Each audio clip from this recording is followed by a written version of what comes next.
What's up, guys? Today we are previewing the 6-11 matchup between Clemson and New Mexico taking place at the FedEx Forum in Memphis, Tennessee.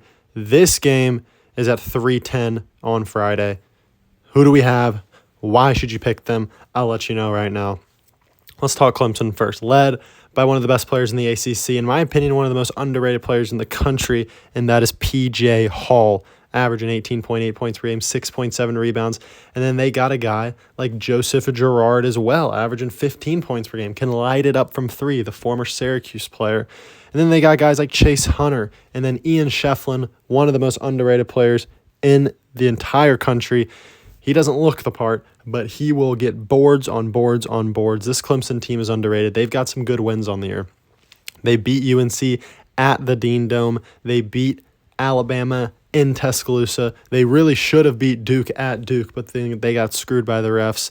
They obviously beat Pittsburgh. They beat loads of other teams on their way to their 21-11 record. But here's the thing. They started 11-1. They're only 10-10 over their last 20. So they started out hot. They've cooled down recently. Why is that? Who knows? They're really, as far as their stars go, that's how good they will be. When Joseph Girard is draining a three, they get on a roll. When P.J. Hall is drop-stepping and slamming from the blow post, they're on a roll. But they don't really have the thing they hold their hat on. They average 77 points per game. They give up 71. Again, they're 10-10 over their last 20. This is a team that has been very mid recently after starting off the year very well. New Mexico, on the other hand, 26-9. They're coming into this game hot. They're coming in hot. They won the Mountain West title. They were on the bubble the entire tournament, but they said, screw the bubble. We just want to get in. We're going to win the tournament.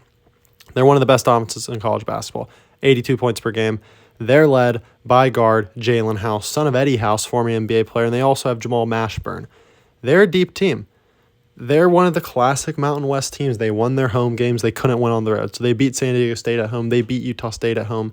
They beat San Diego State on the road, but they lost to teams like Utah State on the road. They lost to San Diego State on the road, and things among that nature. So like I said, they're one of the best offenses in college basketball. They rank at the top in points per game, and they take care of the ball, and they force turnovers. They are the definition of a Cinderella type of team.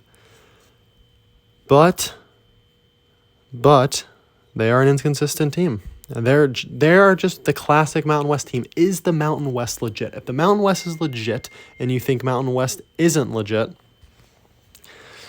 then you're going to have an issue. If you think the Mountain West is legit, then you got a lot of teams that are lower seeds that you could pick as upsets. I personally don't think the Mountain West is legit. I'm sorry. I think they kind of gamed the system. They didn't play the greatest out-of-conference games. New Mexico certainly didn't. I like Clemson in this game. I trust them a little bit more. I think they have the best player in the game in P.J. Hall. And then they seem like a team that could go on a run in March. If they win this game, I could see them beating Baylor. I could see them beating Arizona. I could see Clemson in the Final Four. I just said it. I really just said it. Do I think that's going to happen? Probably not. But I do think Clemson wins this game. They'll have the fans. It's closer. Memphis, New Mexico obviously has to travel farther. Give me Clemson to win this game in the first round as the 6th seed. What do you think? Let me know in the comments below.